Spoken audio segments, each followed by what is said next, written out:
That morning, I had no reason to leave the house, just a vague feeling that pushed me to grab my keys and drive to the old bank on Maple Street. This As is I a walked direct in, order from I the saw CEO. Victoria, You my need to handle daughter-in-law, this in her cream discreetly. suit, talking to Mr. But Peterson, this is the branch highly manager. unethical. She was holding a stack of medical papers, her voice clear and confident. She's no longer mentally competent. The doctor has confirmed it. I froze as if every sound around me vanished. Then a cold truth slammed into my chest. She was plotting to take everything my husband and I had built over 40 years. But Victoria had no idea what I did next that morning would make her pay dearly for every lie. My name is Martha Washington. I'm 67 years old, a widow for almost 7 years now. I live in a small white house in the suburbs of Portland, Oregon, where my husband William and I once planted rose bushes along the porch. Before retirement, I was an elementary school teacher for 35 years at Oakwood Elementary, just 3 blocks from where we live. My life is simple and steady. Make coffee, read the paper, tend to my garden, then volunteer at the local library twice a week. I never imagined I'd witness what I did that morning. My own daughter-in-law standing in a bank, calmly burying my dignity and freedom with a stack of forged documents. Before I walked in, I thought I'd just stop by for a few minutes to check the savings account William and I opened back when he was alive. I still prefer banking in person over online, partly because I like talking to real people and partly because I can feel a little of our shared memories there. Everything seemed normal that day. Sunlight streamed through the glass, the smell of coffee wafted from the machine behind the counter, and Lisa, the receptionist, gave me her friendly smile. I had no idea that a few more steps would take me straight into a nightmare. I recognized Victoria immediately.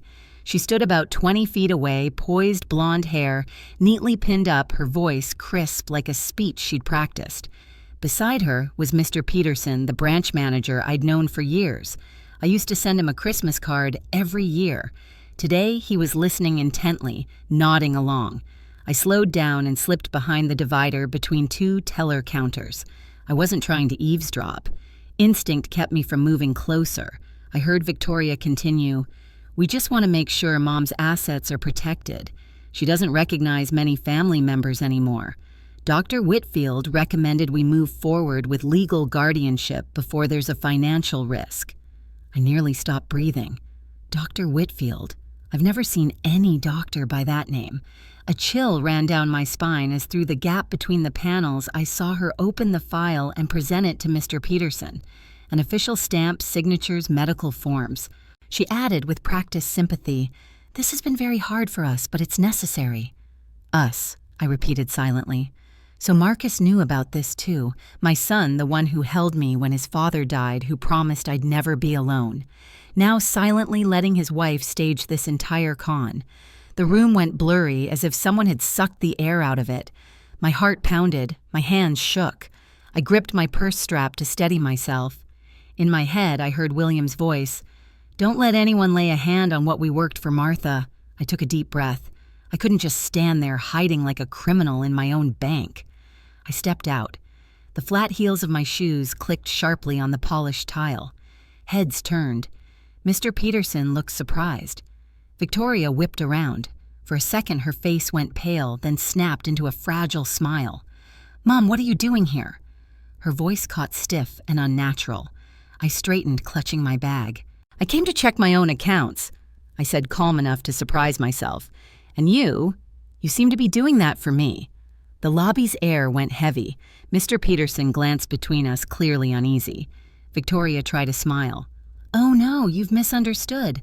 I was just making sure everything's safe. The doctor said you've been—" I cut her off firmly. "I've never seen any doctor named Whitfield, and I haven't authorized anyone to handle my finances. It seems we have a serious mix-up here." Mr. Peterson cleared his throat and turned to Victoria. "Mrs. Washington is correct," Victoria faltered, looking down at the folder, then up again with a shaky smile. "There must be a misunderstanding. I was just trying to get things ready in case she gets confused." My voice dropped harder. "Confused? Like confusing my actual signature with this one?" I held out my hand for the documents. Sensing something wrong, Mr. Peterson passed them over. I flipped through quickly, and within seconds I saw it. The signature was fake sloppy strokes missing the distinctive curl I've used my entire life. My pulse jumped. I looked Victoria dead in the eye. "You forged my signature." Her lips quivered. She forced a laugh. "No, Mom. Maybe a teller." "Don't call me Mom," I said ice cold. "Someone trying to bury me alive while I'm still breathing doesn't get to call me that." The lobby fell silent. Lisa froze behind her counter. Mr. Peterson looked down at the file in my hands, then said more sternly, "Mrs. Washington, I think we should pause this process and verify everything." I nodded, never taking my eyes off Victoria. She swallowed and stepped back, clutching her purse. I saw her gaze wobble. Her confidence peeled away. I stepped closer, low enough for only her to hear. "You just signed your own sentence, Victoria." I turned to Mr. Peterson, crisp and clear. "Please freeze every account tied to my name and restrict access to anyone other than me. I'll provide proper identification today." He nodded immediately and signaled a staffer. While he did, Victoria mumbled something incoherent and hurried out, her steps uneven. As the glass door closed behind her, I stayed put. My body shook, not from fear, but from a cold, steady anger that felt almost like calm. I knew everything had changed. I walked out with the file in my hand and crossed the lot. Sunlight flashed off the hood of my car, making me squint. I sat behind the wheel and gripped it tight.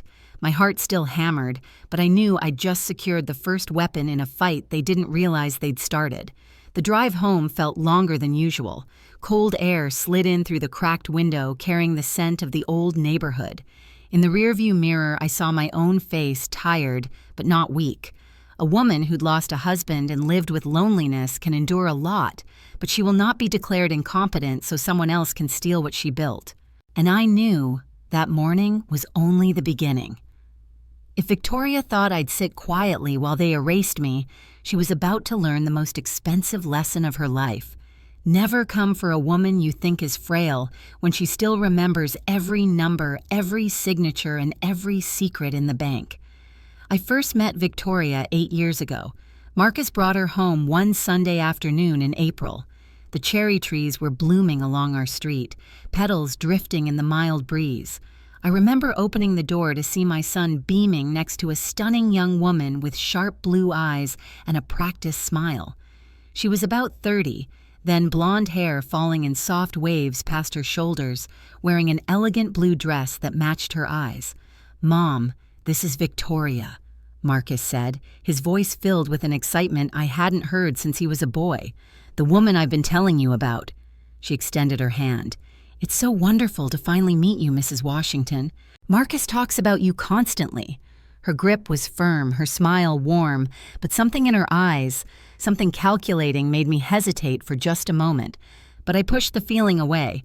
My son was happy, and that was all that mattered. At dinner, Victoria charmed us with stories of her work in financial planning, her volunteer efforts at the local animal shelter, and her childhood in Connecticut.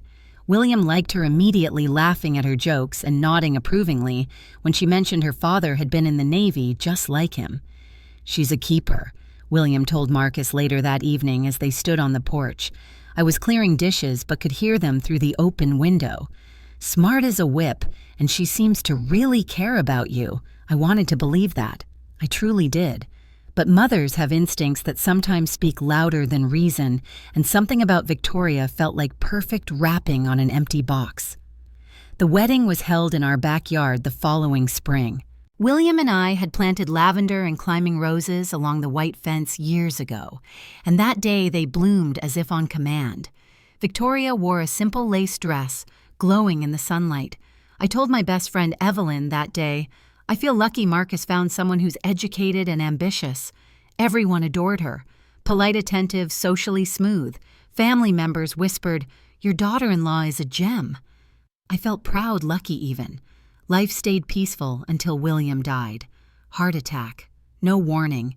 Just gone one Tuesday afternoon while working in the garden he loved. The roses he planted witnessed his last breath. After the funeral, the house felt frighteningly empty. The laughter doors opening morning greetings gone. Marcus visited often, and a few weeks later it was Victoria who suggested, "Mom, why don't we move in with you? The house is big, and I can take better care of you." I was surprised, touched. Not many people these days choose to live with their mother-in-law. I asked, "Are you sure I don't want to be a burden?" Victoria smiled, touching my shoulder. "Not at all. We want to be close." I believed her. I believed the way mothers do when they want to see the good in their children's choices. So they moved in. At first it was pleasant. Victoria woke early, made breakfast, asked if I wanted tea or coffee. She called me Mom in a sweet, sincere tone that made it hard not to respond. Evenings, the three of us ate together, talking about work, neighbors, and memories of William. Sometimes I'd look at Marcus's smile and feel a rare peace. "You can rest now, William. Our boy is happy." Victoria even encouraged me to get out more. She signed me up for a senior yoga class nearby and bought me a new teal sweater. One fall evening on the porch, I told stories about the old days when William and I started our life together with nothing but determination and love. Marcus leaned on his wife's shoulder, smiling. The warm porch light over the three of us made me think I'd found home again. Then, like all things too good to be true, the changes crept in. It started small. One night, when I went to pay the electric bill online, Victoria said, "Mom, let me do it. I'm used to these websites. No risk of typing something wrong." She sounded reasonable. I nodded. Help is help. A few weeks later, she said, "Let me reorganize your financial papers, Mom. I can consolidate accounts so they're easier to track. Everything's online now." I hesitated, but Marcus chimed in. "Let Victoria handle it, Mom. She's great at this. She studied finance." So I gave her the file cabinet key. Then little by little, my online banking passwords. All because I trusted that a daughter-in-law helps her mother-in-law. At first, she reported every expense. She printed statements, left them on the kitchen table, even used pink sticky notes. Plumber, $85. Car insurance, $140. I appreciated the neatness. I even told Evelyn, "I'm so lucky my daughter-in-law handles everything. I don't have to worry." I didn't realize I was cutting the last thread between me and my autonomy. Time passed and the help became habit. Every new bill, "I'll handle it, Mom, you rest." Then she started retrieving my bank mail. She said, "Mail's mostly ads now. I'll screen it first. Saves time." I nodded, unconcerned. I trusted too much. One morning, I checked the mailbox earlier than usual, empty. Victoria stood in the kitchen holding a few envelopes. She flinched when I walked in, then forced a smile. "I was going to bring these up for you." I smiled back, not suspecting a thing. Marcus got busier out early, home late. Victoria ran the house. Meals, finances, repairs, taxes. I felt like a guest in my own home, but told myself the kids want to help. Nothing wrong with that. Late one night, trying to confirm a routine checkup, I found my bank email password had changed. I asked Victoria. She smiled. "I updated security. Don't worry, I saved everything." I nodded, though something felt off. I pushed the doubt away. But the truth is, every time I gave up a small bit of control, I handed Victoria a bigger piece of power. I remember New Year's Eve when I wanted to donate to William's favorite charity. Victoria stopped me. "Mom, wait until the new year. We've got lots of expenses at the end of the month." I stayed quiet. For the first time in my life, I felt like I had to ask permission to use my own money. Only when I sat in that bank and saw her holding papers with my name stamped on them did I realize this had been set up for a long time. Every small step, every sweet word, every beautiful gesture, just a polished cover for a scheme I helped enable. The worst part wasn't the betrayal. It was knowing I'd smiled and opened the door for the betrayer to walk right in. I don't know exactly when things went off track, but the smallest details always spoke first.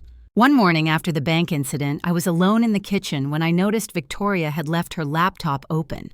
I normally wouldn't look, but something pushed me to glance at the screen. A bathroom remodel website was open, luxury fixtures, Italian marble, a shower system that cost more than my first car. And there, in the corner, a note, "For master bath renovation budget, $45,000. I froze. Master bath. The only master bathroom was in my bedroom. I clicked to another tab, an email confirmation for a consultation with Luxury Renovations. Once the paperwork goes through, it began. What paperwork I knew, then they weren't just planning to control my money. They were already spending it. I closed the laptop carefully and went to my room, my hands trembling slightly. I pulled out the old jewelry box William gave me on our 10th anniversary. Inside, beneath my mother's pearls, was a small key. William had always been cautious. Keep something aside, Martha. Something no one knows about. The key opened a small safe hidden in the closet. Inside was a USB drive and an envelope. The drive contained copies of our most important documents, deeds, insurance policies, investments. The envelope held $5,000 in cash and a handwritten note from William. If you're reading this, I'm gone, and you need this protection. Not everyone has your best interests at heart, even family. Be smart, be strong. I love you always, William. My throat tightened. Even after death, he was looking out for me. I slipped the USB drive into my pocket and returned the safe to its hiding place. William had foreseen this somehow. He knew someone might try to take advantage. That afternoon, I called Dr. Bennett, my physician for the last 15 years. His receptionist sounded surprised. Mrs. Washington, we got a message from your family to cancel your appointment last month. They said you were seeing a specialist, now a Dr. Whitfield. My blood ran cold. I've never heard of Dr. Whitfield. I never authorized any cancellation. Oh, she hesitated. The call came from your daughter-in-law. She seemed very concerned about you. I bet she did, I said quietly. Can you tell me something? Has she requested my medical records? There was a pause. Let me check. Yes, we sent a copy to Dr. Whitfield's office about 3 weeks ago. The request had your signature on it. Another forgery. The pieces were falling into place. Victoria wasn't just controlling my finances, she was creating a paper trail to declare me incompetent. I asked the receptionist to note in my file that no records should be released without me appearing in person. Then I made a new appointment. When I hung up, I felt a strange calm replacing the initial shock. I'd spent 35 years teaching children to stand up for themselves. Now it was time to follow my own lesson. I went to the bathroom and stared at my reflection. Silver hair framed a face marked by years of laughter and tears. Brown eyes that had seen war civil rights marches, the birth of my son, the death of my husband. Eyes that were now clear with purpose. They picked the wrong woman, I told my reflection. The wrong woman at the wrong time. That evening, I drove to Evelyn's house. We'd been friends since college, marched together in Selma, celebrated each other's weddings and children. She'd become a lawyer, retired now, but sharp as ever. I told her everything, the forged signatures, the fake doctor, the bank incident. Evelyn listened without interrupting her expression, growing darker with each detail. When I finished, she took my hands in hers. Martha, this isn't just unethical, it's criminal. This is elder financial abuse, and it's against the law. What should I do? I asked. Don't confront them yet, she said firmly. We need to gather evidence first. Act normal, but document everything. And whatever you do, don't sign anything Victoria or Marcus gives you, not even a birthday card. I nodded. I need to protect what William and I built. Not just your assets, Evelyn said, her eyes fierce. Your dignity, your independence. She was right. This wasn't just about money. It was about my right to exist as a complete person, not as someone's inconvenient burden. Evelyn helped me make a plan. First, secure copies of all important documents. Second, set up a new email account Victoria didn't know about. Third, open a new bank account at a different bank. And Martha, Evelyn said as I was leaving, install cameras in your house. Small ones. You need to record what they say when they think you're not listening. The idea made my stomach turn, spying in my own home. But I knew she was right. I needed proof. The next day, I went to an electronics store and bought 2 small security cameras disguised as clock radios. The young man who helped me seemed to understand without me explaining too much. My grandmother had a similar situation, he said quietly as he showed me how to set them up. People don't always respect their elders. I placed one in the living room and one in the kitchen, the places where most conversations happened. The cameras connected to an app on a new phone I bought, one Victoria didn't know about. That night, I lay in bed listening to the house settle. The home where I'd raised my son, loved my husband, built memories now, a place where I needed hidden cameras to protect myself from family. I thought of all the times I'd trusted Victoria, all the moments I'd handed over a little more control. How had I not seen it? Perhaps because when you love someone, you see what you want to see, not what's really there. As I drifted off to sleep, I made a promise to William and to myself I would fight back. Not just for my assets, but for every woman who'd been silenced, every elder who'd been dismissed, every person told they were confused when they were perfectly clear. The next morning, I checked the camera footage. Victoria and Marcus were in the kitchen late the previous night. "Mom seemed upset after the bank," Marcus said, his voice worried. "Do you think she suspects something?" Victoria's laugh was cold. "Of course not. She's just confused. That's why we're doing this, remember? For her own good." "I don't know, Vic. Maybe we should just talk to her about the money, ask her directly." Victoria's voice hardened. "And say what? Hey, Mom, we're drowning in debt. Can we have your house?" She'd never agree. "The guardianship is the only way. Trust me, once the papers go through, she'll be comfortable in Pinewood Acres and we'll have a fresh start. This house alone will clear all our debts with plenty left over." Pinewood Acres, the assisted living facility on the edge of town. They weren't just planning to take my money, they wanted to put me away. "What about Zoe?" Marcus asked, mentioning my 12-year-old granddaughter. "She loves her grandmother." "She can visit on weekends," Victoria said dismissively. "Besides, we'll tell her it's what the doctors recommended. Kids believe what you tell them." I stopped the video, my hands trembling with anger. They were planning to take everything: my home, my freedom, even my relationship with my granddaughter. I took a deep breath, steadying myself. Now I knew. Now I had proof. And knowledge, as I always told my students, is power. Later that morning, I heard Victoria on the phone in the living room. I stood quietly in the hallway, listening. "Yes, we'll need to move quickly," she said. "The old woman nearly caught us at the bank. No, she doesn't suspect the full plan. Yes, I have her signature on several documents already. The next appointment with Dr. Reynolds is Thursday. He'll sign whatever we need if we pay him enough." Dr. Reynolds. Another name I didn't recognize. Another piece in their elaborate scheme. I slipped back to my room and made notes of everything I'd heard. Names, dates, places. Each detail a brick in the wall of evidence I was building. That afternoon, Victoria knocked on my bedroom door. Her smile was sweet, concerned. "Mom, are you feeling all right? You seemed upset yesterday." I gave her my best confused smile. "Did I don't recall being upset." A flash of satisfaction crossed her face. My apparent memory lapse confirmed her narrative. "Well, I've scheduled a checkup for you with a wonderful doctor. Dr. Reynolds. He specializes in senior care."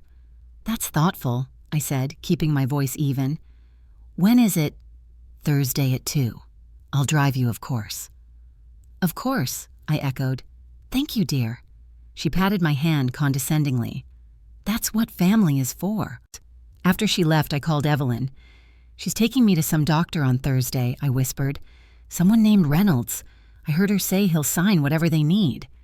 "Don't go," Evelyn said firmly. "Call and cancel. Say you're not feeling well. We need more time to prepare." "No," I said, an idea forming. "I'll go, but I'll be prepared. I'll record everything." "Martha, that's risky." "I need to know exactly what they're planning," I insisted, "and I need proof this doctor is in on it." Evelyn sighed. "At least let me come with you." "No. They need to think I'm alone and vulnerable. That's when they'll reveal the most." That night, I couldn't sleep. I kept thinking about Marcus, my son, my only child. How could he do this to me? Was he just weak, manipulated by Victoria? Or did he truly believe I was incapable of managing my own life? I remembered him as a little boy, how he would crawl into my lap after William scolded him, seeking comfort. How proudly he had shown me his college acceptance letter, the tears in his eyes when he placed a rose on his father's casket. Where was that Marcus now? The one who promised his father he would always take care of me. Morning came slowly. I made coffee and sat at the kitchen table, waiting for Victoria and Marcus to come down. I heard their voices upstairs, then footsteps on the stairs. Marcus appeared first, already dressed for work. "Morning, Mom," he said, kissing the top of my head like he always did. The gesture now felt hollow. "Good morning, son," I replied, studying his face. Did he look guilty? Uncomfortable? It was hard to tell. Victoria swept in wearing a crisp white blouse and navy slacks. "Morning, everyone. Beautiful day, isn't it?" I watched her prepare her smoothie, moving around my kitchen with ownership, as if the space already belonged to her. In her mind, perhaps it did. Marcus gulped his coffee. "I've got an early meeting. See you both tonight." And he kissed Victoria, then gave me another peck on the cheek before hurrying out. The front door closed behind him with a decisive click. Victoria sat across from me, sipping her green concoction. "So, Mom, I was thinking we could do some shopping today. You need some new nightgowns." "I don't need new nightgowns. What I need is for you to stop forging my signature. What I need is for my son to remember who raised him." Instead, I smiled. "That sounds lovely, dear." Let her think I was oblivious. Let her believe I was the confused old woman she described to the bank manager. Her underestimation would be my advantage. As Victoria drove us to the mall, I touched the small recording device in my pocket, another purchase from the electronics store. Today was about gathering intelligence, learning more about her plans while appearing compliant. "Victoria," I said as we parked, "I've been thinking about the house. It's so big for just us three." She perked up immediately.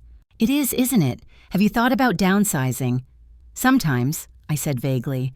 "Though all those memories with William—" Victoria's voice became soothing, practiced.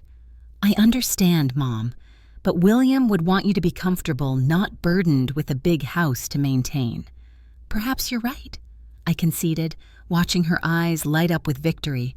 "What do you think would be best?" "Well," she said, trying to contain her excitement, "there are some lovely retirement communities, places where everything is taken care of, meals, cleaning, medical care." "Like Pinewood Acres?" I asked innocently. She hesitated, surprised I knew the name. "Yes, actually, it's quite nice. We could look into it if you'd like."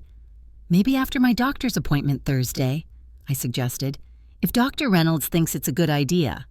"Exactly," Victoria said, squeezing my hand. "Dr. Reynolds will know what's best. He's an expert in geriatric care." I let her lead me through the mall, buying nightgowns I didn't need with money that was mine, but somehow felt like hers. All the while, the recorder in my pocket captured her subtle suggestions that my memory wasn't what it used to be, that the house was too much for me, that I deserved to relax in a place where I'd be taken care of. By the time we returned home, I had a clear picture of Victoria's plan, convince Dr. Reynolds to declare me cognitively impaired, secure guardianship, move me to Pinewood Acres, and take control of all my assets, the house savings, everything William and I had worked for. What she didn't know was that I now had a plan of my own. That evening after dinner, I excused myself early, saying I was tired. In my room, I downloaded the day's recording to my new phone and emailed it to Evelyn. Then I called her. "I heard it all," I said quietly. "They want to put me in Pinewood Acres. They've already picked out a doctor to declare me incompetent." Evelyn was silent for a moment. Then she said, "Martha, it's time to fight back, not just defend, attack." "How they've been planning this for months, but now we know their plan," Evelyn said, her voice taking on the tone she used in courtrooms years ago. "And we're going to be ready." She outlined what we needed to do before Thursday, gather all the evidence, secure my most important possessions, and most critically be ready to confront Dr. Reynolds with the knowledge that I knew exactly what was happening. "And Martha," she added before hanging up, "remember who you are. You marched in Selma. You taught generations of children. You built a life from nothing with William. You're stronger than Victoria can imagine." As I lay in bed that night, I thought about strength. Not the kind that comes from youth or physical power, but the quiet strength that comes from enduring, from surviving loss and hardship, from knowing who you are when the world tries to tell you otherwise. Victoria had youth, beauty, and cunning on her side, but I had something she couldn't understand, the wisdom and determination of a woman who had already weathered the worst storms life could bring. Thursday was coming, the doctor's appointment that Victoria thought would seal my fate. But I wasn't going as a victim. I was going as a warrior. Thursday arrived with heavy clouds hanging over Portland, the sky a slate gray that matched my mood. I stood before my bathroom mirror, carefully applying my makeup. Not too much I wanted to look put together, not desperate. I chose a forest green blouse that William always said brought out the richness of my skin, paired with black slacks and sensible shoes. If I was going to war, I would wear my armor. The weight of the small recording device in my pocket felt reassuring. Technology, something Victoria assumed I couldn't understand, would be my shield today. Downstairs, Victoria was waiting, keys in hand, a smile plastered on her face that didn't reach her eyes.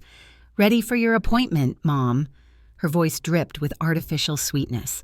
"Of course, dear." I matched her tone, pleasant and vacant. "It's so thoughtful of you to take me." The drive to Dr. Reynolds' office took 20 minutes.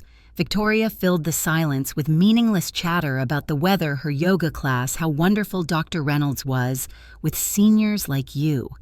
Each word felt like another brick in the wall she was building around me.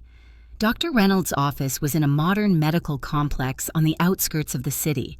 The waiting room was elegant with plush chairs and abstract art on the walls, everything designed to convey legitimacy and expertise. Victoria checked me in at the reception desk while I took a seat, my hand brushing against the recorder in my pocket to ensure it was running. I observed everything, the receptionist's slightly too familiar nod to Victoria, the way they exchanged knowing glances. This wasn't Victoria's first visit here.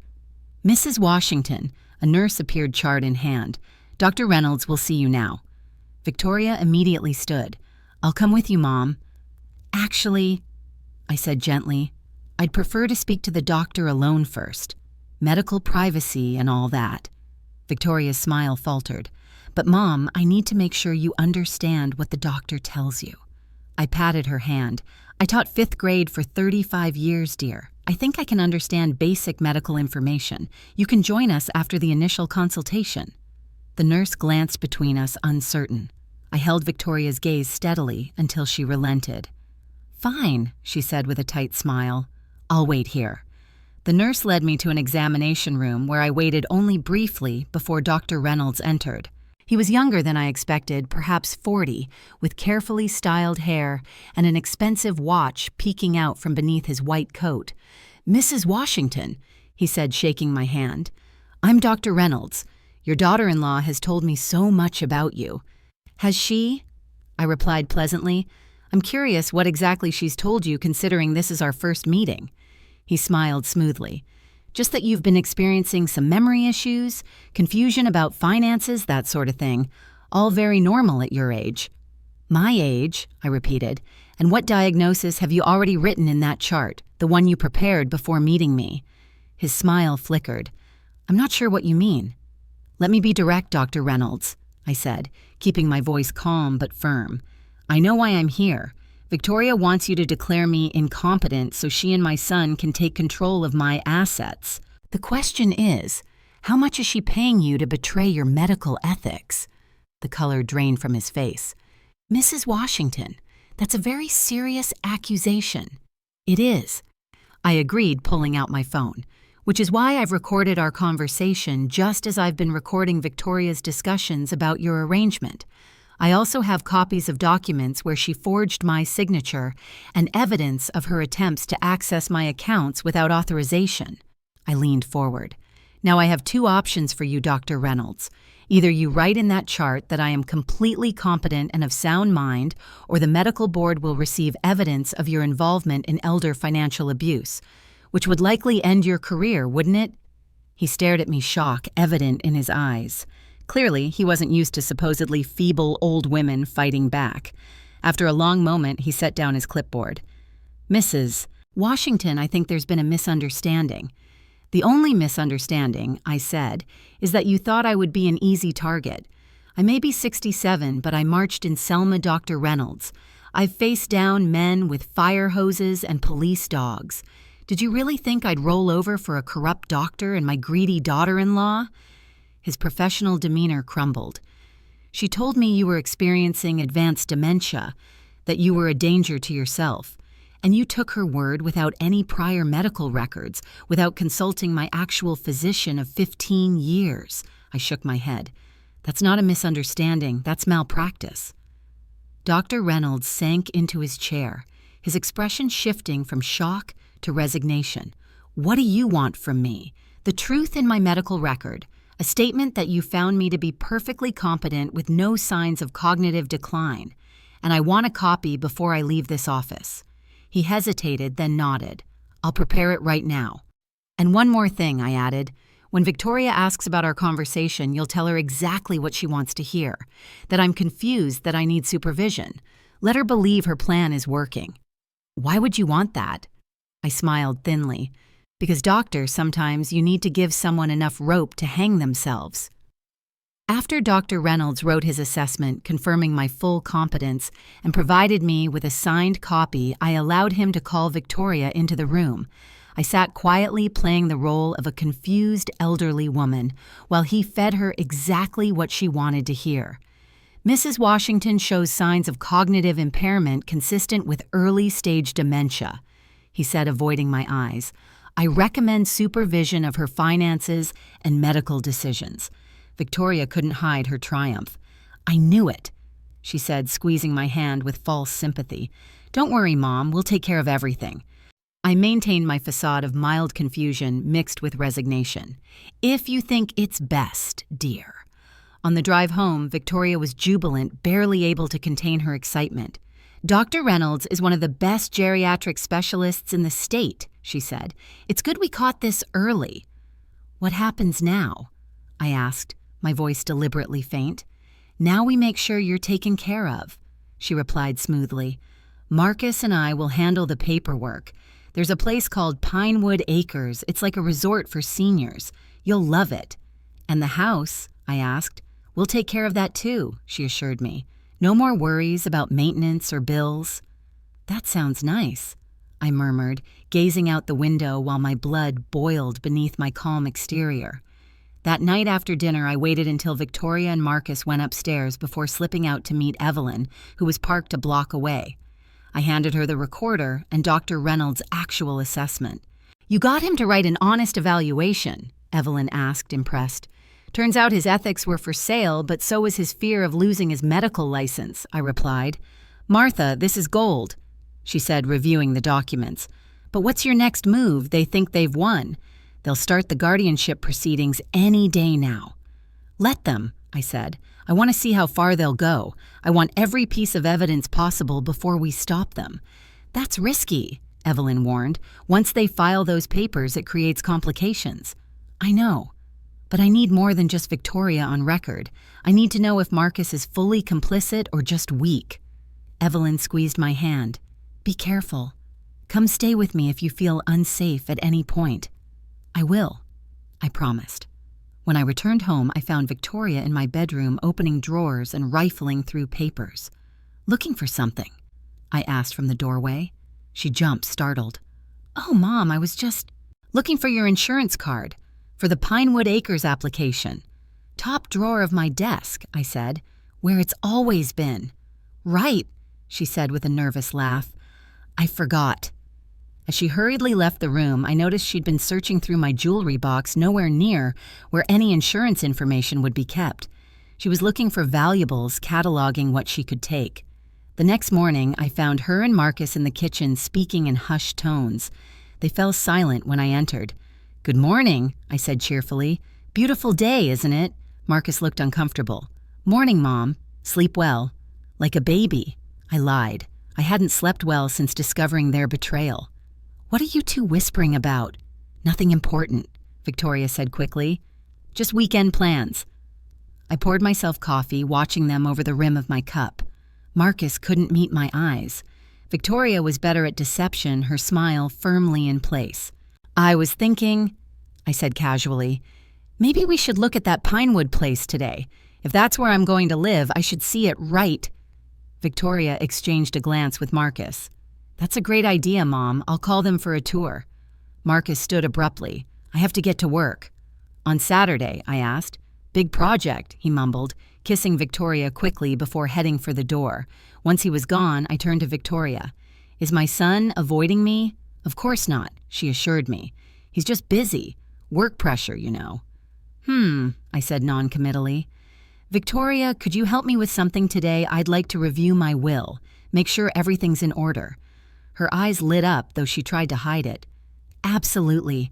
That's a good idea at this stage." "This stage?" I repeated. "You mean my decline? I just meant at this point in life it's good to have everything organized." She backtracked. "For peace of mind." "Yes," I agreed. "Peace of mind is important. I want to make sure Zoe is provided for." Victoria's smile tightened at the mention of my granddaughter. Of course. Later that morning, Victoria drove me to Pinewood Acres. The facility was attractive from the outside modern architecture manicured grounds. But as we toured the inside, guided by a relentlessly cheerful administrator, I noticed the details Victoria hoped I wouldn't see. The residents with vacant expressions. The subtle but unmistakable smell of institutional living. The small rooms with minimal personal space. "This is our activities room," the administrator announced, showing us a space where elderly residents sat in a circle, listlessly tossing a ball back and forth. "We have daily engagement programs." Victoria squeezed my arm. "See, Mom, you'll never be bored." I nodded, playing along. "How often do residents receive visitors?" I asked the administrator. "Family can visit during designated hours," she replied. "Weekends are most popular, of course." "And what about leaving the grounds? Can residents go out whenever they wish?" The administrator hesitated. "Well, for residents in our memory care unit, we have security protocols for their safety. Outings are supervised." "Memory care unit," I repeated. "Is that where I'd be staying?" Victoria jumped in. "We haven't decided on the specific arrangements yet." But I already knew. This wasn't assisted living. This was where they locked away people who were inconvenient, whose assets could be liquidated while they sat tossing balls in a circle. On the drive home, Victoria chattered enthusiastically about how perfect Pinewood Acres would be for me. I made appropriate noises of agreement while silently vowing I would never set foot in that place again. That evening, Zoe came over for dinner. My granddaughter, 12 years old, with her father's warm brown eyes and a spirit that reminded me of myself at that age. Victoria had been surprisingly willing to have her over, probably to maintain the illusion of family harmony. Zoe hugged me tightly when she arrived. "Grandma, I missed you." "I missed you too, sweetheart," I said, holding her close. "How's school?" "Good, I got an A on my history project about the civil rights movement. I used those stories you told me about marching with Dr. King." Victoria interrupted. "Zoe, honey, Grandma's a little tired today. Why don't you help me in the kitchen and let her rest?" "I'm not tired at all," I countered. "In fact, I'd love to hear about your project, Zoe." Victoria shot me a warning look, but I ignored it. Over dinner, I engaged fully with Zoe, asking questions about school, her friends, her dreams. I was determined to show both her and Victoria that I was as sharp and present as ever. "Mom mentioned you might be moving to a new place," Zoe said suddenly. I caught Victoria's expression, a flash of annoyance quickly covered by a sympathetic smile. "We're exploring options," Victoria said before I could answer. "Grandma needs some extra care these days." "But I like coming to this house," Zoe protested, "and Grandma seems fine to me." "Adults understand these things differently, honey," Victoria said dismissively. I reached for Zoe's hand. "I promise you, no matter where I am, we'll always spend time together. That's the most important thing." After dinner, while Victoria cleaned up, I took Zoe to the living room and quietly gave her a small package. "What's this?" she asked. "Just a little gift," I said. "It's a journal. When I was your age, my grandmother gave me one just like it. Writing down your thoughts helps keep them clear." Zoe opened it, finding a letter tucked inside the cover. "What's this?" "Something to read later," I said. "When you're alone. It's just grandmother wisdom. And Zoe, keep the journal somewhere private. Your special thoughts deserve privacy." She nodded seriously, understanding there was more to my words than I could say openly. That letter contained the truth about Victoria's plans about my sound mind and instructions to show it to her father if anything happened to me. Zoe was young, but she was also wise beyond her years. I knew I could trust her. After Zoe left, I went to my room, exhausted from maintaining my facade. The emotional toll of pretending of watching Victoria manipulate everyone around her was wearing on me. But I couldn't falter now. I checked my hidden camera feeds, scrolling through the day's footage. There, Victoria on the phone in the kitchen while I was upstairs. "Everything's going according to plan," she was saying. "The doctor confirmed dementia. No, Marcus doesn't suspect anything. Once the guardianship is approved, we can liquidate the assets. The old bat won't know what hit her." I watched as she laughed, discussing my future as if I were already gone. Then came the words that chilled me. "I've been moving her jewelry little by little. The good stuff you know, she hasn't even noticed. No, I'm keeping that separate from what Marcus knows about. Once she's in the home, we can empty the house." So Victoria was stealing from me and hiding it from Marcus. My son might be weak, but perhaps he wasn't entirely corrupt. The next day, Sunday, I woke early and checked the hallway security camera footage from overnight. There was Victoria at 2 a.m. sneaking into my room while I slept. She spent 15 minutes inside, then left carrying something small that glinted in the dim light. I went to my jewelry box and immediately saw what was missing: my mother's pearl necklace. A family heirloom worth little in monetary terms but priceless in sentimental value.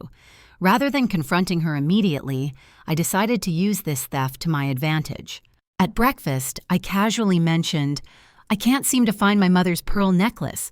Have either of you seen it?" Victoria's face was a study in practiced concern.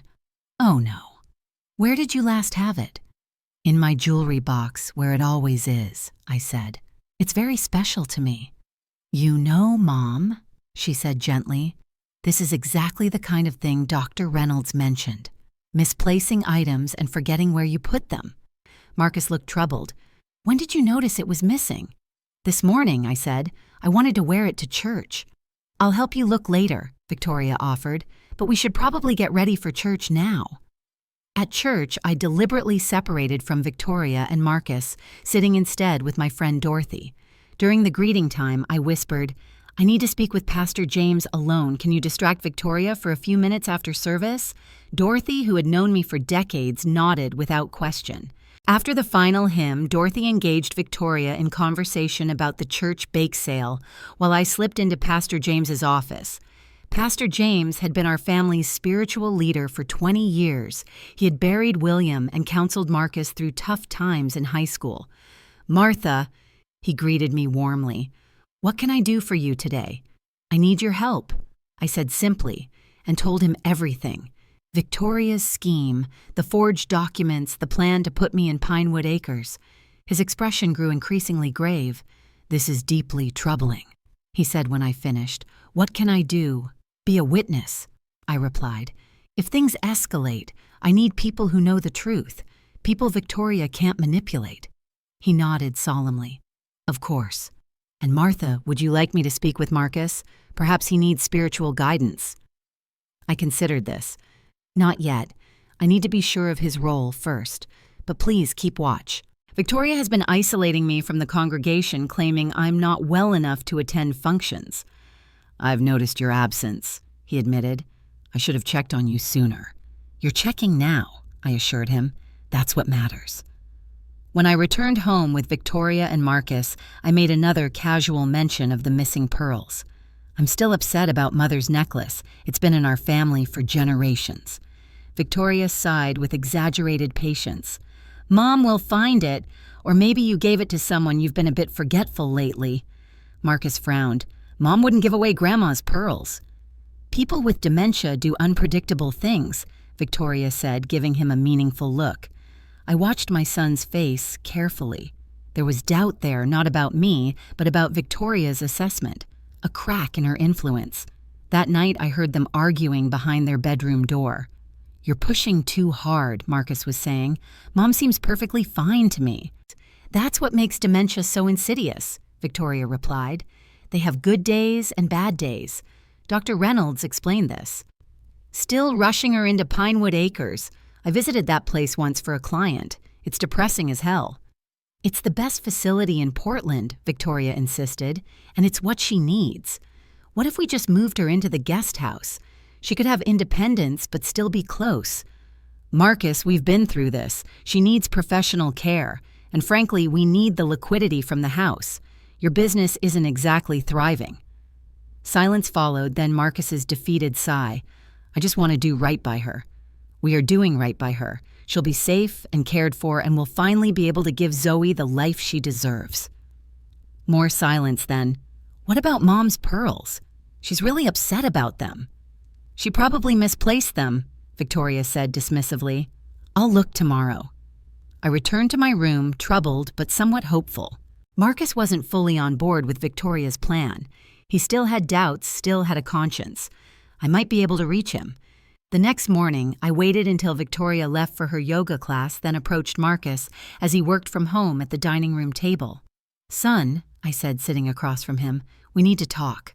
He looked up, wary. What's wrong, Mom?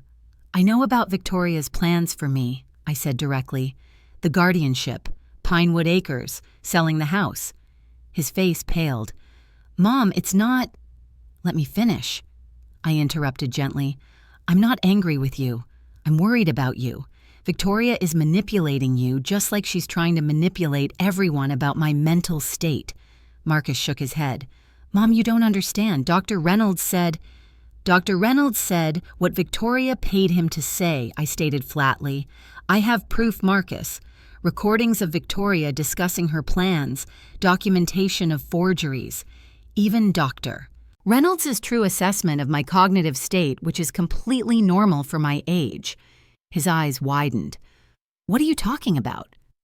I pulled out my phone and played one of the recordings Victoria discussing with someone how she planned to liquidate the assets once I was in Pinewood Acres. Marcus listened, the color draining from his face. This could be taken out of context. There's more, I said. Victoria has been stealing from me, Marcus. Small items at first, then more valuable things. My mother's pearls didn't go missing. Victoria took them. I have her on camera entering my room at 2 a.m. and leaving with them. No, he whispered, but I could see doubt blooming. Son, look at me, I said, reaching for his hand. Have I ever been confused when you've spoken with me? Have I forgotten important details, names, events? Have I shown any signs of cognitive decline? He hesitated, then slowly shook his head. No, you've always been, sharp as ever. Then why would you believe I suddenly need to be declared incompetent and put in a facility? Marcus put his head in his hands. Victoria said it was happening gradually, that you were hiding symptoms because you were afraid. The only thing I'm afraid of, I said softly, is losing my son to a woman who values money over family. He looked up, tears in his eyes. Mom, I don't know what to think anymore. Think about this, I said. Why would Victoria need to forge my signature if I'm as cooperative and confused as she claims? Why would she sneak into my room at night instead of simply asking me for items? Why would she isolate me from church friends who've known me for decades? I could see the realizations hitting him one by one, the inconsistencies in Victoria's story, the convenient diagnosis that served her financial interests. What about Zoe? He asked suddenly. Victoria said you might not recognize her soon. Marcus, I've never failed to recognize Zoe, not once, and I never will. His shoulders slumped. What have I done? You haven't done anything yet, I assured him, but Victoria has, and she's planning to do much worse. I need to see this camera footage, he said finally. I pulled up the security footage on my phone, Victoria sneaking into my room, emerging with the pearl necklace, hiding it in a drawer in their bedroom. Marcus watched, his expression hardening. I need to find those pearls. He stood and walked upstairs without another word. I heard drawers opening and closing, then his footsteps on the stairs again. In his hand was my mother's pearl necklace. It was in her jewelry box, he said, his voice hollow, hidden under her scarves. I took the necklace, feeling the smooth pearls between my fingers. Thank you. Marcus sat heavily, his world visibly crumbling around him. What happens now? That depends on you, I replied. Victoria has committed fraud, theft, and attempted elder abuse. I have enough evidence to press charges. Charges, he echoed, looking stricken. I don't want to, I admitted. She's still your wife and Zoe's mother, but I need to protect myself. Marcus was quiet for a long moment. Then he asked, What do you need from me? The truth, I said simply. Are you with her in this, or will you stand with me? Before he could answer, we heard the front door open. Victoria called out, "I'm home! Marcus, where are you?" She entered the dining room and froze, seeing us sitting together, the pearl necklace in my hands. Her eyes darted between us, calculating. "What's going on?" Marcus stood slowly. "You lied to me, Victoria. Mom isn't suffering from dementia." Victoria's expression shifted instantly to one of pity. "Oh, Marcus, this is exactly what Dr. Reynolds warned us about. Denial paranoia. She's convinced you she's fine, but she's not." "Stop it," he said firmly. "I found the pearls in your jewelry box. I've heard the recordings. I know what you've been planning." Victoria's facade cracked slightly, but she recovered quickly. "What recordings, Marcus?" She's confused. "Making things up." "I'm not confused," I said, standing to face her.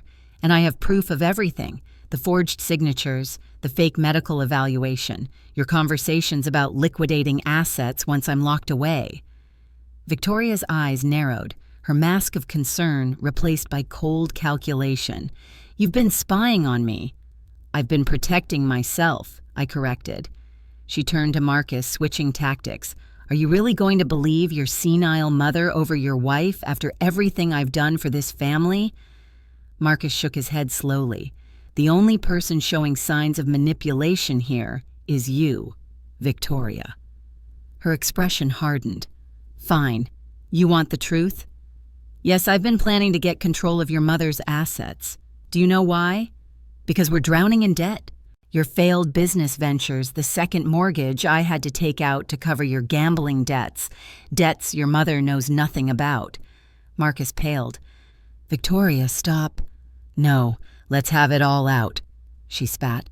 "Your precious mother is sitting on a gold mine while we can barely make ends meet. This house alone is worth almost $1 million.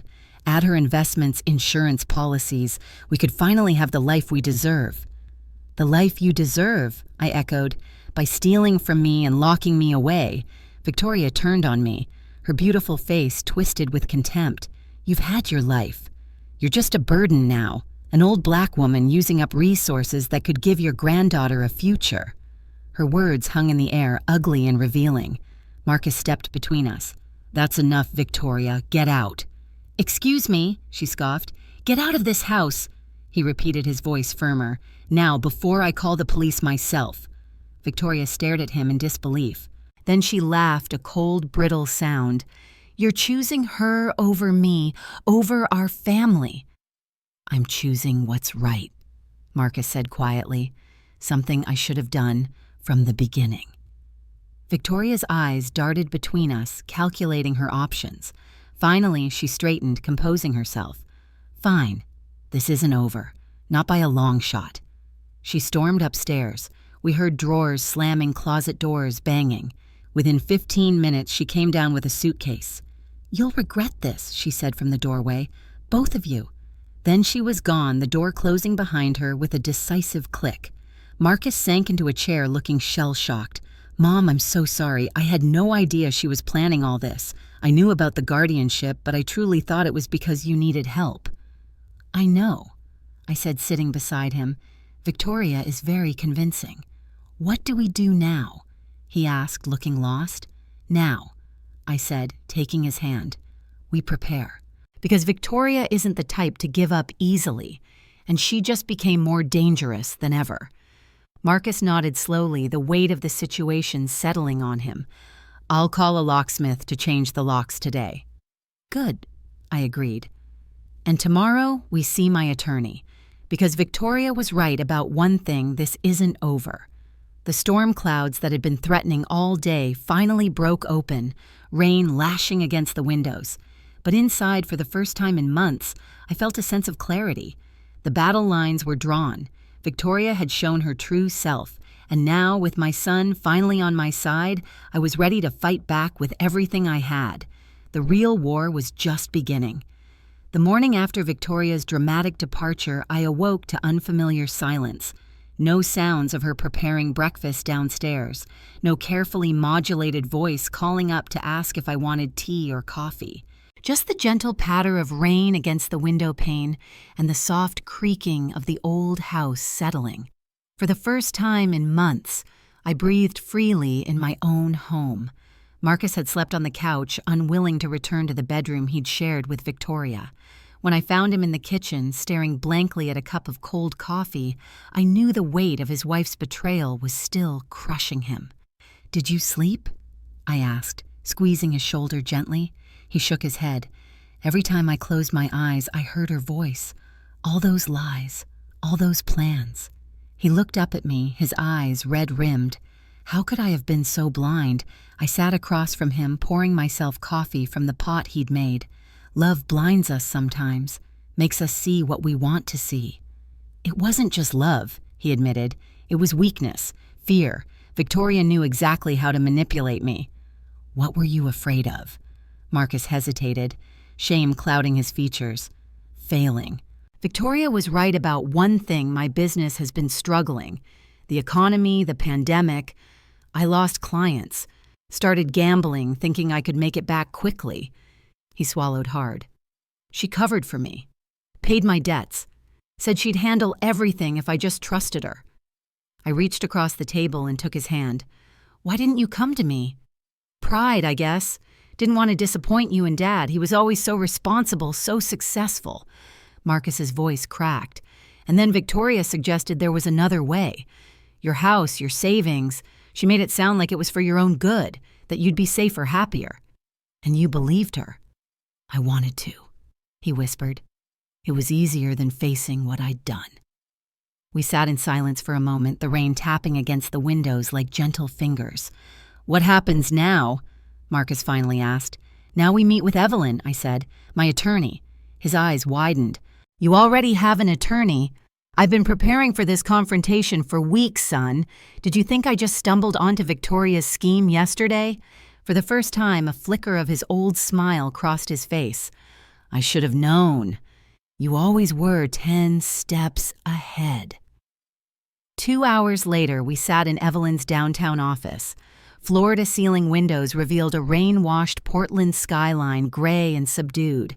Evelyn, elegant and sharp at 70, had been my friend since college, and a formidable attorney before her semi-retirement. So Victoria has left the house, Evelyn confirmed, making notes. That's good, but she'll regroup quickly. People like her always do. What do you think she'll try next? I asked. Based on what you've told me, she's invested too much in this plan to walk away. She'll likely try to file for guardianship anyway, claiming you manipulated Marcus, or that he's covering for your cognitive decline. Can she do that? Marcus asked, alarmed. She can try, Evelyn said. But we have evidence of her duplicity. The recordings, Dr. Reynolds' true assessment, the forged documents. She turned to me. Martha, you did excellent work gathering evidence. I had good motivation, I replied dryly. Nothing focuses the mind quite like fighting for your freedom. Evelyn's expression softened. I'm just sorry you had to do it alone for so long. Not anymore, I said, glancing at Marcus.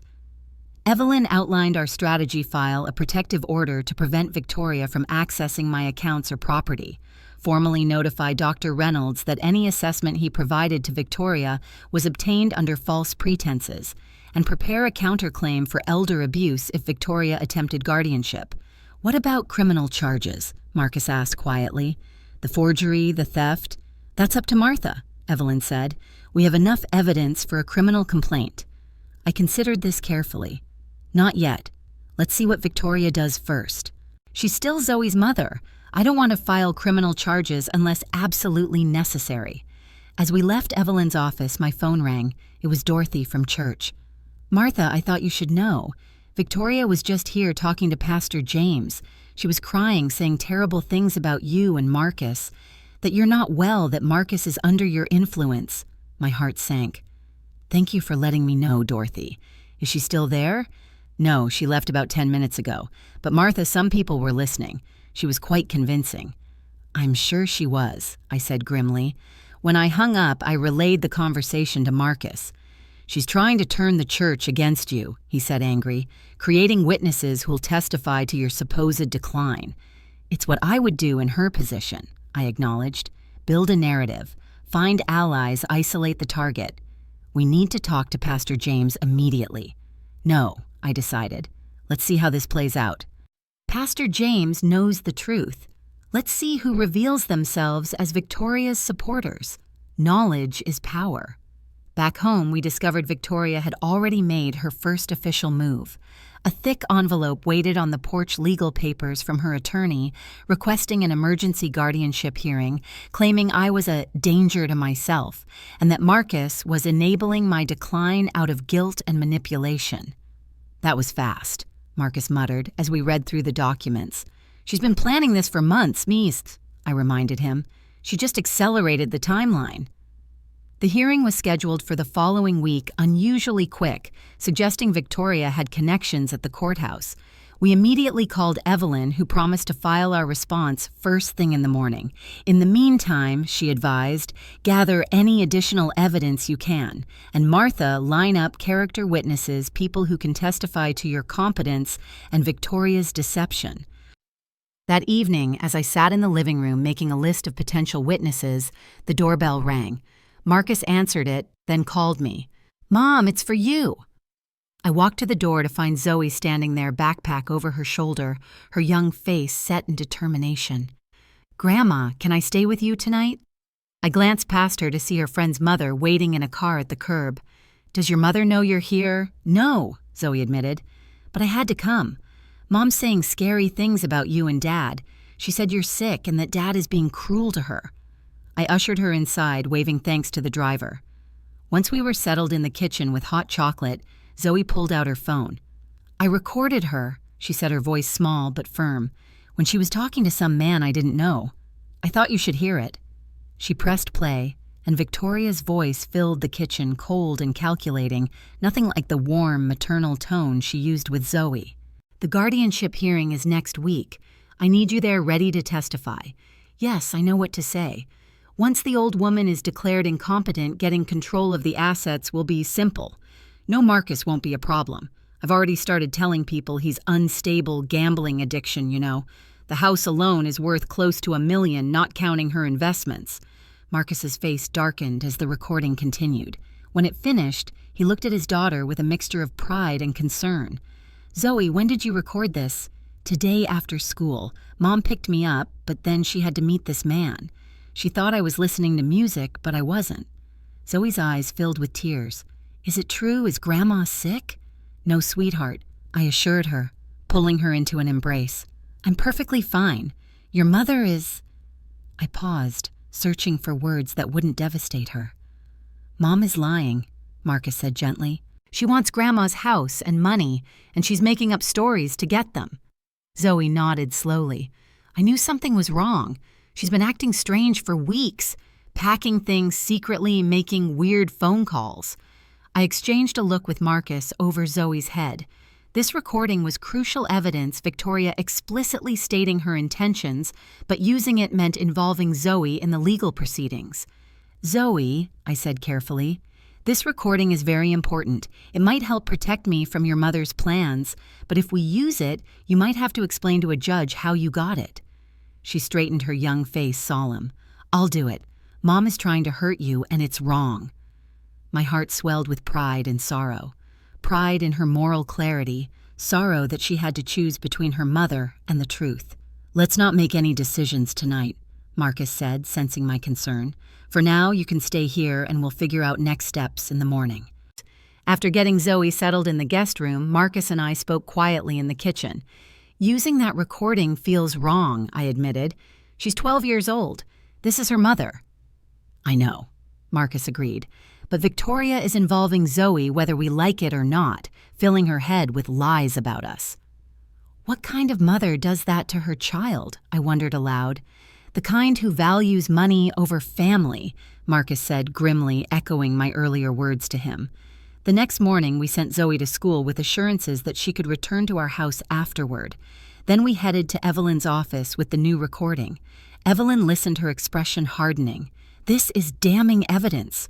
Victoria explicitly states her intentions to defraud you."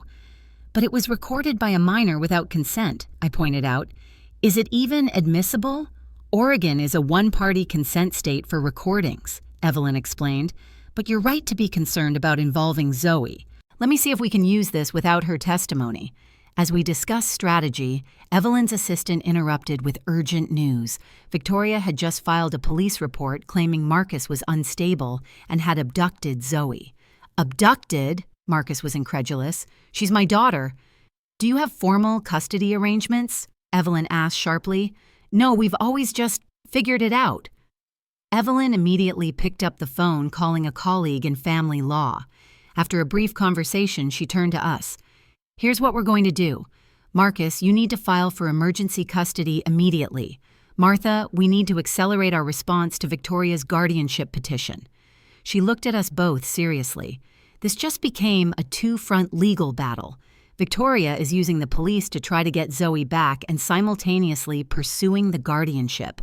It's a clever strategy. If the police deliver Zoe to her, it strengthens her claim that Martha is influencing Marcus inappropriately. What should we do about Zoe? I asked, concerned. For now, make sure she stays in school where she's safe. After school, bring her directly to my office. We'll file the emergency custody petition this afternoon. The next few days passed in a blur of legal filings, police interviews, and preparation for the guardianship hearing. Victoria escalated her campaign, telling anyone who would listen that I was suffering from dementia and that Marcus was under my manipulative influence. Some church members believed her, particularly those who hadn't seen me regularly since Victoria began isolating me. But others stood firm.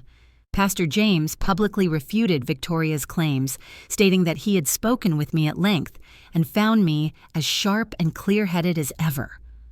Dorothy organized a group of church women to provide written statements about my mental acuity.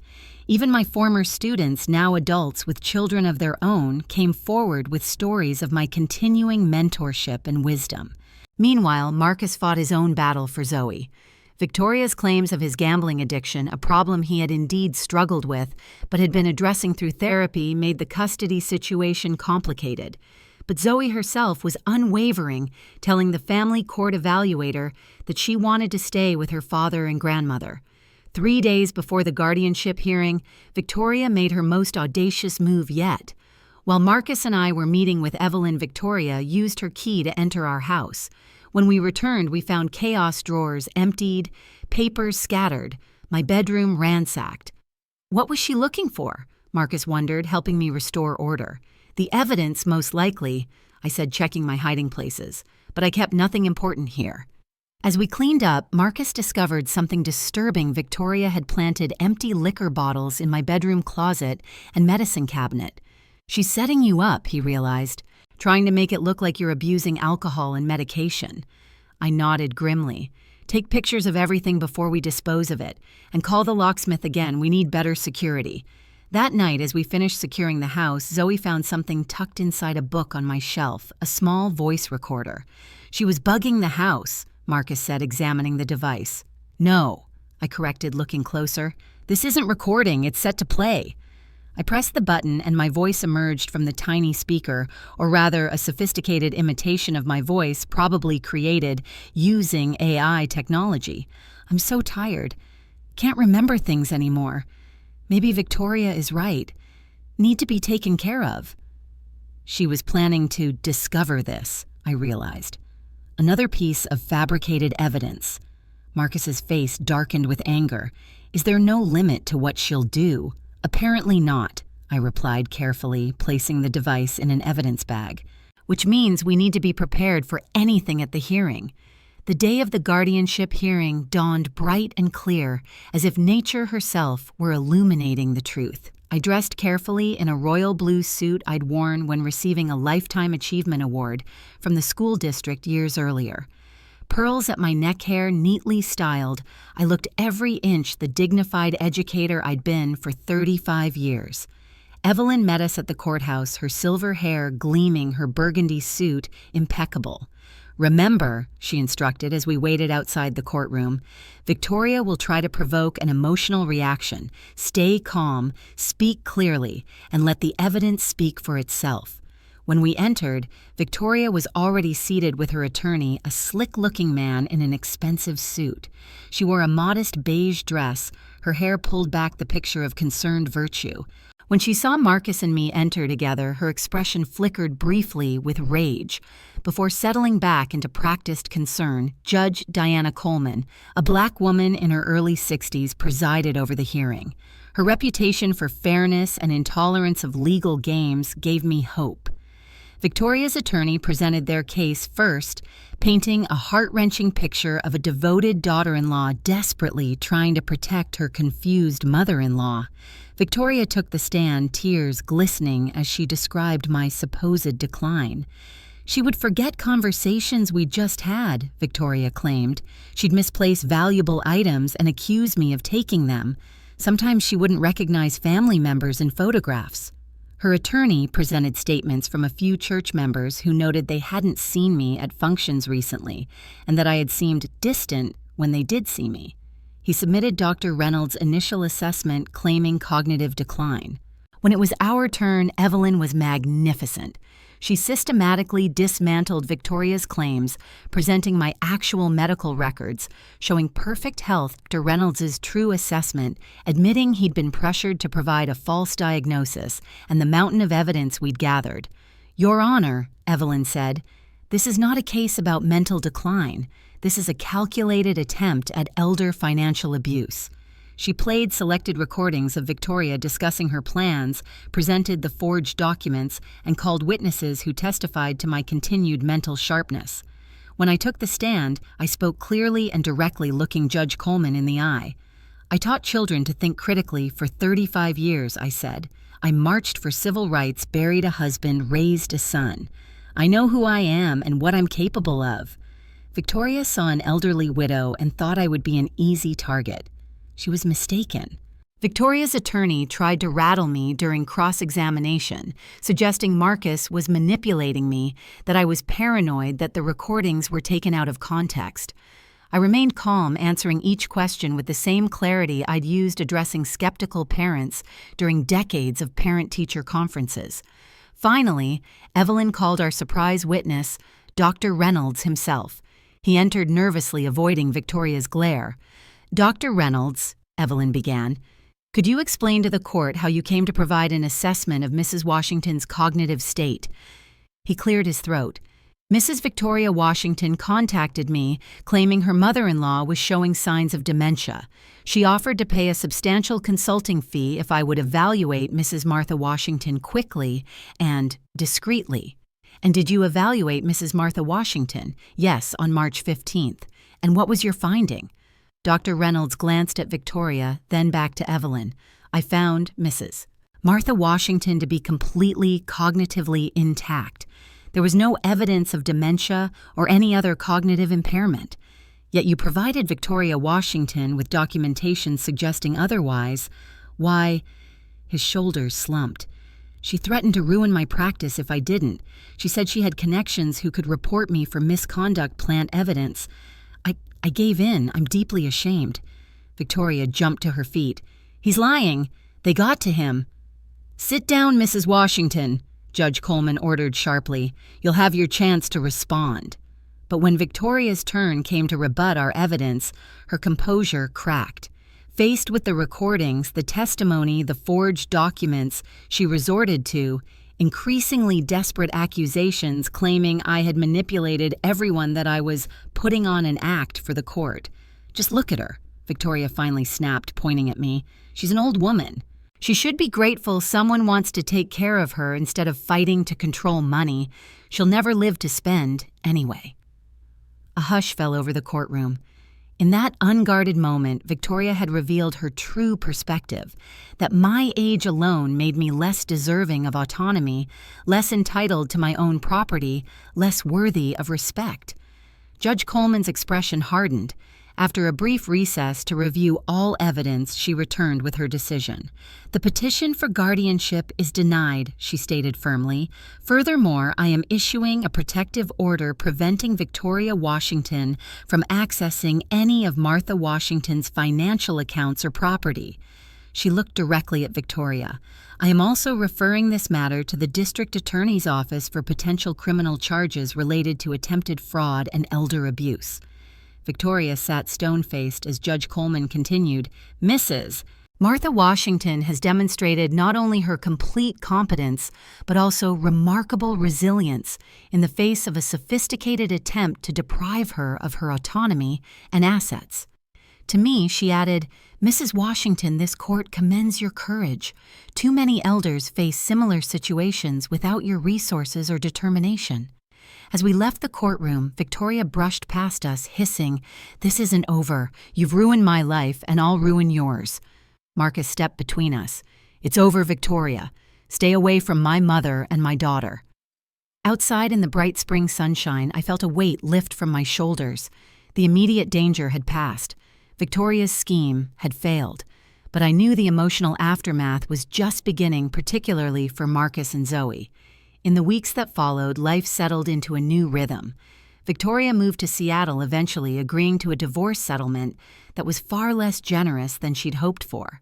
Marcus began attending Gamblers Anonymous and therapy to address the issues that had made him vulnerable to Victoria's manipulation. Zoe divided her time between our house and Victoria's new apartment, a painful arrangement for everyone but necessary for her well-being. She continued seeing a therapist who specialized in children caught in high-conflict divorces. As for me, I made a decision that surprised everyone except myself. I sold the big house on Maple Street not because Victoria had pushed for it, but because I chose to. The house held too many memories, both beautiful and painful. It was time for a new chapter. I bought a small lakeside cottage outside Portland, a place William and I had always dreamed of retiring to someday. The money from the house sale was more than enough, with plenty left to secure my future and establish trust funds for Marcus and Zoe. 1 year after the hearing, I stood on the deck of my cottage watching the sunset paint the lake in shades of gold and crimson. The air carried the scent of pine and water, clean and revitalizing. Inside, photographs of William, Marcus, and Zoe adorned the walls, but the space was undeniably mine, arranged to my taste, filled with books and art I loved, designed for my comfort and independence. The screen door opened behind me, and Evelyn joined me at the railing. "It's beautiful here," she said, accepting the glass of iced tea I offered. "It is," I agreed. "Peaceful. Are you ready for tomorrow?" Tomorrow was the launch of the Martha Washington Elder Justice Foundation, established with a portion of my savings to help other seniors facing financial exploitation and abuse. "I think so," I said. "The speech is prepared. The venue is set. 27 seniors have already signed up for our first advocacy training." Evelyn smiled. "From victim to advocate in 1 year. You never cease to amaze me, Martha." "Not victim," I corrected. "Survivor. There's a difference." The next morning, I stood on the small stage at the Portland Community Center, looking out at the audience of seniors, social workers, and advocates. Many were women my age or older, some using canes or walkers, all listening intently as I shared my story. "People assume age brings weakness," I told them. "They see gray hair and wrinkles and think we're easy targets. They're wrong. Age brings wisdom, resilience, and a lifetime of experience navigating difficult situations. We've weathered storms they can't imagine." I paused, looking at the faces before me, faces marked by years of joy, sorrow, struggle, and triumph. The Martha Washington Elder Justice Foundation isn't just about legal support, though. We'll provide that. It's about changing the narrative. It's about teaching seniors to recognize predatory behavior, to gather evidence to fight back. It's about showing the world that our voices matter, our autonomy matters, our dignity matters. In the front row, Zoe sat beside Marcus, her young face shining with pride. At 13, she understood more about justice and courage than many adults ever would. "My granddaughter calls me her hero," I continued, "but the truth is, each of you can be a hero to someone by standing your ground, by refusing to be silenced, by using your voice to protect yourself and others." After the speech, as people gathered around tables with coffee and pastries discussing their own experiences and challenges, Zoe approached me. "Grandma, that was amazing," she said, hugging me tightly. "All those people are going to learn to be strong like you." I smoothed her hair, looking into eyes so like my own. "The strength was always there, Zoe. I just had to remember it." Later, as the sun set on that milestone day, I sat alone on my cottage deck, a journal open on my lap. I had started writing my story in full, not just for myself, but for other women who might find themselves in similar situations. The working title was simple: Finding My Voice. As I wrote the final lines of the first chapter, I reflected on the journey that had brought me here. The betrayal had been painful, the fight exhausting. But in that crucible, I had rediscovered parts of myself. I'd forgotten my resilience, my determination, my unwillingness to be pushed aside. Victoria had seen only an old woman a means to financial gain. She had never understood that age doesn't diminish us, it distills us to our essence. Every line on my face, every silver strand in my hair, represented wisdom earned through experience, strength forged through adversity. The lake waters lapped gently at the shore as twilight deepened. Stars appeared one by one in the darkening sky. I closed my journal and sat in peaceful contemplation. Victoria had tried to take my voice, my autonomy, my dignity. Instead, she had inadvertently pushed me to reclaim them more fully than ever before. And now, through the foundation and my writing, I would help others find their voices too. The breeze carried the scent of roses from the small garden I'd planted, a reminder of William, of our life together, of the strength he always saw in me. I smiled, certain he would approve of this new chapter. I was Martha Washington, teacher, widow, mother, grandmother, survivor, advocate. And my voice had never been stronger.